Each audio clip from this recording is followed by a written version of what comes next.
நீங்கள் பார்த்துக் கொண்டிருப்பது நியூஸ் 21 செய்திகள். தமிழ்நாடு செய்திகளை உடனுக்குடன் தெரிந்து கொள்ள நியூஸ் 21 செய்திகளை பாருங்கள்.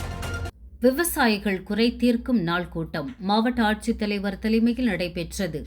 திண்டுக்கல் மாவட்ட ஆட்சியர் அலுவலக கூட்டரங்கில் விவசாயிகள் குறை தீர்க்கும் நாள் கூட்டம் மாவட்ட ஆட்சித்தலைவர் சரவணன் தலைமையில் நடைபெற்றது. ஒட்டன்சத்திரம், நாகையக்கோட்டை, குஜிலியம்பாறை, நிலக்கோட்டை, வத்தலகுண்டு, பஞ்சம்பட்டி, சிறுநாயக்கன்பட்டி ஆகிய பகுதிகளைச் சேர்ந்த விவசாயிகள் கலந்து கொண்டு அப்பகுதியில் உள்ள குறைகளை கூறியதோடு கோரிக்கைகள் அடங்கிய 63 மனுக்கள் அளித்தனர்.